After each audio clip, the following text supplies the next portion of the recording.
Both heartache and relief in Alberta on this Monday night. Good to be back, yeah. The thousands returning home. The fight to douse the flames still posing a threat. What's in the forecast and the request for military reinforcements.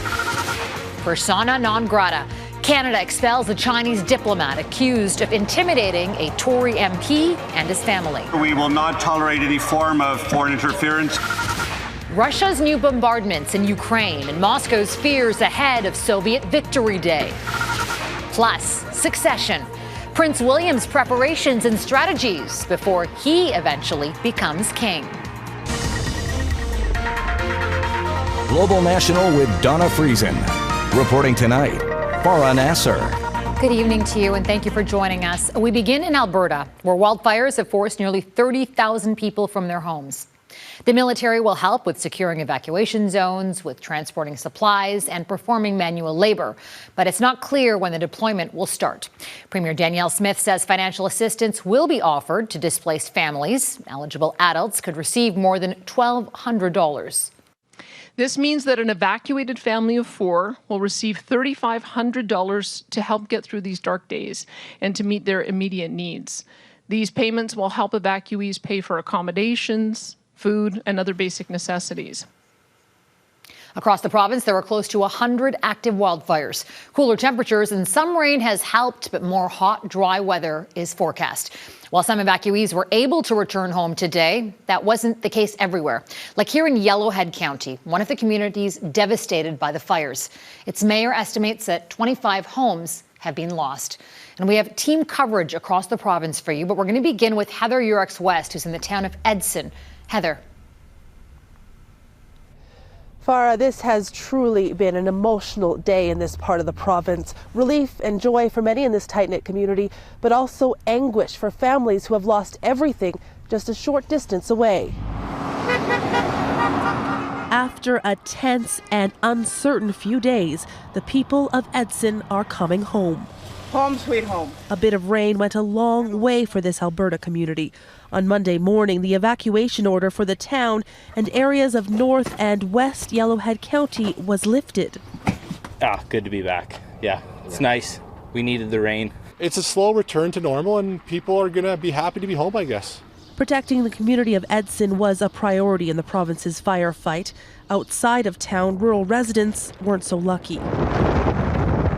Northeast of Edson, the fire consumed several buildings, including Gabriel Betcher's home. We tried to save the farm. We had a water truck, so we tried to basically put lots of water around it, but I guess the wind picked up and we just actually couldn't do much about it. Gabriel Betcher had been away visiting relatives at the time, now returning to this devastating scene. They're basically on the way home and I guess start all over again. Even during all this devastation, there are small miracles as well. When the fire crossed the highway on the weekend, it destroyed the structures and trees on this property, but somehow the home was spared. The mayor of Yellowhead County estimates as many as 25 homes have been lost in the region, and the threat in some areas is still too dangerous for residents to return and check in on their homes. But in Edson, for now, the immediate danger has passed, and community members are taking the time to feel thankful and relieved. Welcome back, everybody, and everybody be safe. The question lingering on many minds here is, for how long will the threat of fire return, especially with scorching temperatures in the forecast in just a few days? Farah? Heather Yourex-West in Edson, Alberta. Thank you, Heather. We're going to get to that forecast in just a little bit, but another dangerous fire is burning out of control, and it's bearing down on Drayton Valley, which is about 90 minutes west of Edmonton. Thousands of residents have left as about 300 firefighters work to protect the town.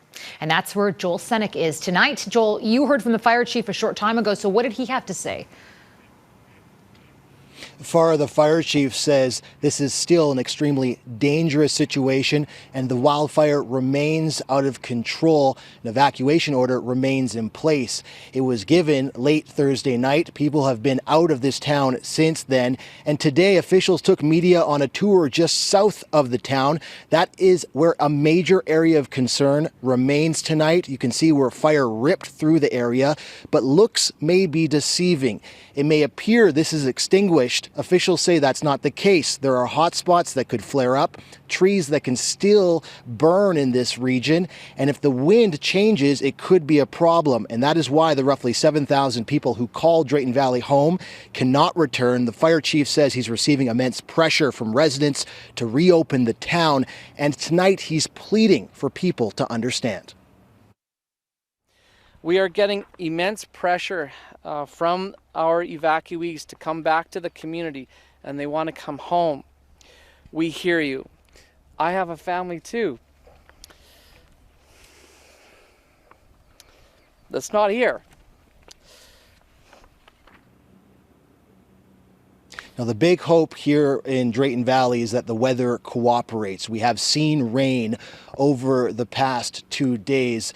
Officials say it has helped fight this fire, but Farah, unfortunately, it is not enough to lift the mandatory evacuation order. All right, Joel Senick in Drayton Valley, Alberta. What a challenge there. Thank you. So as you just heard, Alberta has seen a mixed bag of weather. Let's bring in Global News meteorologist Tiffany Lizée with what's in store next. Tiffany.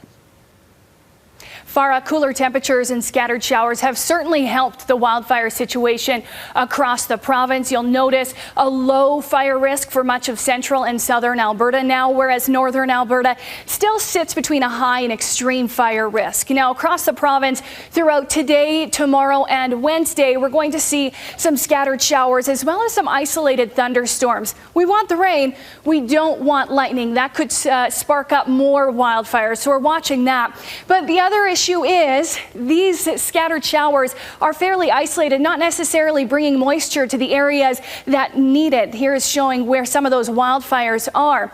Looking ahead at Thursday, that's when we'll see another ridge of high pressure reestablish itself, very similar to last week. And we'll see it sandwiched between two low pressure systems, forming another omega block. And that's going to set the prairies up for another stretch of hot, dry weather with temperatures into the high 20s and low 30s. Not reassuring news for those already impacted by what's been a very active start to our wildfire season. Farah? Global News meteorologist Tiffany Lizée, thank you for that, Tiffany. Now to another developing story tonight, this one in Ottawa, the latest on allegations of foreign interference. The Liberal government's expelling a Chinese diplomat accused of intimidating a Conservative MP and his family in Hong Kong. Mackenzie Gray joins us now from Ottawa. Mackenzie, first, how did this all unfold? Yeah, Far, after months of pressure on the Chinese interference file, the Liberals have made their biggest definitive action yet. The government of Canada has declared the individual in question today, a diplomat from China, Mr. Zhao Wei, persona non grata. Now, Zhao Wei is the Chinese diplomat at the center of a plan outlined in a 2021 CSIS report to target Conservative MP Michael Chong and his family after Chong supported a motion condemning Beijing's treatment of the Uyghur minority. We will not tolerate any form of foreign interference in our internal affairs. The Minister of Foreign Affairs has taken this decision carefully after considering all factors. But reaching that decision took the government a week after the Chong story was first reported in the Globe and Mail. Now, the Prime Minister, who says he wasn't briefed on the CSIS report, said he was concerned about all the potential impacts an expulsion could have on Canada-China relations. But Chong believes the government should have taken action sooner. This decision to expel a diplomat should have taken place years ago. The fact is we've become somewhat of a playground for foreign interference threat activities. The diplomat's expulsion was announced in the middle of a House of Commons vote brought forward by the Conservatives, calling on the government to remove the diplomat, but also to call for a public inquiry on the issue, establishing a foreign agents registry, and also closing down Chinese police stations in Canada. And that non-binding motion passed the House of Commons, but the Liberals voted against it. So it's inexplicable why the government is refusing to support a motion calling on the adoption of 3 other measures to help protect Canadians here on Canadian soil. The Chinese embassy responded to the expulsion, saying they'll take countermeasures against Canada, Farah, for sending one of their top diplomats home. Mackenzie Gray in Ottawa. Thank you, Mackenzie. The federal government is renewing a multi-million-dollar program to fight gun crime and gang violence. The public safety minister says $390 million is being invested over 5 years. These federal funds will be distributed to the provinces and territories for the purpose of giving law enforcement the additional people, resources, and supports that they need to get the job done and to get the job done safely. The federal government is also looking to introduce new changes to the bail system to address violent repeat offenders, especially those involved in weapons-related crimes. Firearm-related homicides have been steadily increasing in Canada, and gang-related homicides involving guns have nearly doubled since 2013.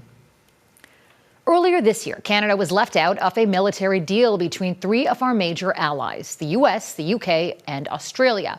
They signed the AUKUS agreement, aiming to boost security in the Indo-Pacific region. Now there are signs Ottawa wants to join the club too. But it comes at a time when some allies are losing patience and trust with Canada's contributions. Tiffany Lizée reports. When AUKUS was first announced, Canada was noticeably absent. The United States can ask for no better partners. The US, UK, and Australia signed onto a military pact to deepen cooperation in the Indo-Pacific and counter China's rising power. At first, the Liberal government brushed off being left out. Good morning, everybody. But now, as first reported by the Globe and Mail, it wants in. Defense Minister Anita Anand would not confirm the reports, but signaled she wants closer ties with AUKUS members. We are highly interested in continuing to work with our allies. There's no guarantee international partners will welcome Canada into the fold. Our allies don't have a lot of enthusiasm for us simply looking to join yet another club. They do have an interest in seeing what Canada might be interested in contributing. Canada's military spending routinely lags behind its partners. Last month, the Washington Post reported Prime Minister Justin Trudeau admitted privately Canada will never achieve NATO targets, despite publicly promising to meet them. There are also no plans to replace Canada's aging submarine fleet, even as adversaries send their subs into the Arctic. The rise of China as a global power is of concern. And of course, we can't ignore Russia. Military experts believe there are ways Canada can contribute to AUKUS, like anti-submarine warfare and underwater research. But it's not clear if they will be enough to convince the US, the UK, and Australia to let Canada into the club. Tiffany Lizée, Global News, Ottawa. Russia unleashes a new wave of missile strikes on Ukraine. Coming up, the attacks on the eve of Soviet Victory Day.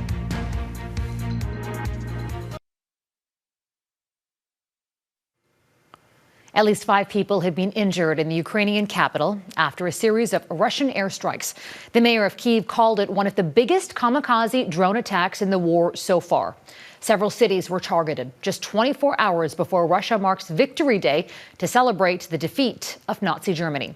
Holiday preparations are underway, but Moscow's announced a major security clampdown, including a ban on the use of drones, car sharing, and even jet skis. As Crystal Goomansingh reports, both sides appear to be on high alert. This warehouse destroyed early Monday in a Russian airstrike on Odessa. All of the humanitarian aid inside the 1,000 square meter building gone too. The Red Cross says no workers were inside the facility at the time, but given the destruction, some projects in the area have been suspended. A series of Russian strikes rained down on several regions, including Odessa, Kharkiv, Mykolaiv, Kherson, and Kyiv. At one point Monday, the entire country was blanketed by an attack alert warning. I heard a loud explosion, says this 76-year-old woman. When asked what she did, she replied, "There was nothing I could do. I sheltered in the corridor behind 2 walls." Vitaly Klitschko says Russia sent 36 kamikaze drones to the capital, but all were destroyed by the air defense system. 5 people was taking injuries, 2 people right now in hospitals, but nobody is died. It's very important. The attacks come as Ukraine and Europe celebrate victory over Nazi Germany and the end of the Second World War. In Russia, victory celebrations happen on May 9th. The Kremlin had been pushing for success in the East to highlight during their festivities. Last year, Ukrainians were told to take extra care on the 8th and 9th, fearing an onslaught of attacks from Russia. This year, a reversal of roles. Several Russian cities have canceled or scaled back Soviet Victory Day, saying they could be targeted by pro-Ukrainian saboteurs. It's unclear if that is the result of an explosion last week at the Kremlin, which Moscow claims was a Ukrainian attempt on the president's life, or because so many Russian soldiers have been killed and weapons destroyed that a big military parade just isn't possible this year. Crystal Goomansingh, Global News, London. Mall massacre ahead. The Texas community mourning another mass shooting.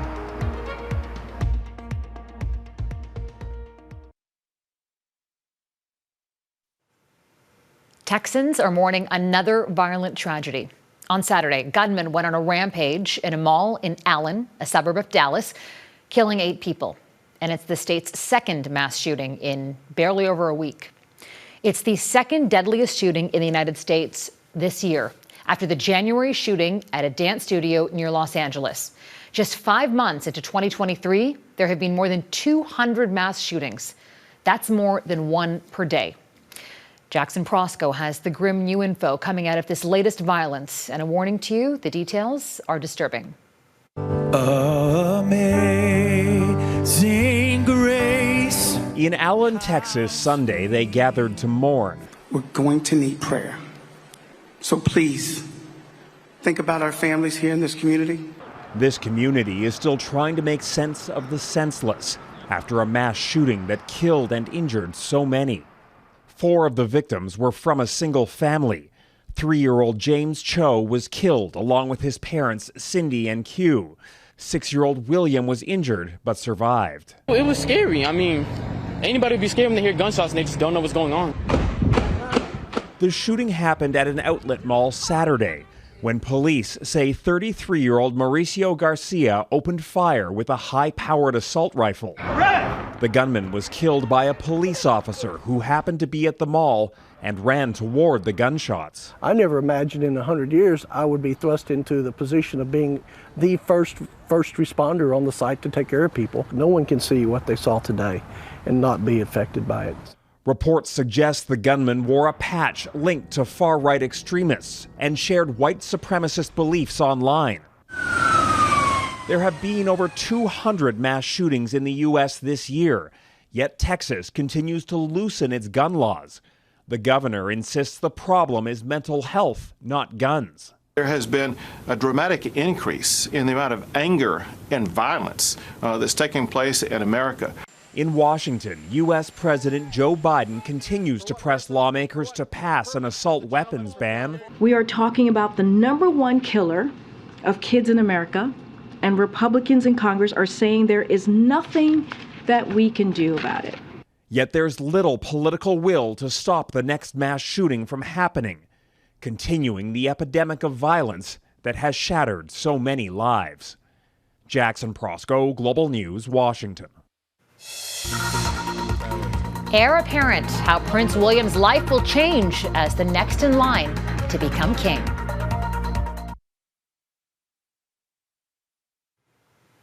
People across the UK closed out King Charles's coronation celebrations by giving back to their communities today in an event called the Big Help Out. Prince William and his family also took part, and there's definitely more attention to what he'll do next. He's next in line for the throne, and he will inherit it sooner than his father did. Eric Sorensen looks at what may be in store with this future king. It's no accident that Prince William's first post-coronation event dispensed with the pageantry and showed the whole family helping out a scout troop. Prince Louis moving dirt, Princess Charlotte painting frames, and George, the next in line to the throne, handling a power tool. A sign to all that this is a working family, royalty with a common touch, but still royalty. I, William, Prince of Wales, pledge my loyalty to you. William, like his father, has been groomed for these occasions, instilled since childhood with the same sense of purpose to be a future king. Yet he is better prepared than was his father for the modern mass media, ready to engage with the public as his mother, Princess Diana, was able to do. A balance of informality with propriety. We have in William a future king that has that traditional conservative royal duty side to him, but because of his mother as well, he's also got that accessible, personable side. William and Catherine have steered clear of the marital scandal that plagued his parents. though he will face public criticism over the damaged relationship with his brother Harry and wife Meghan.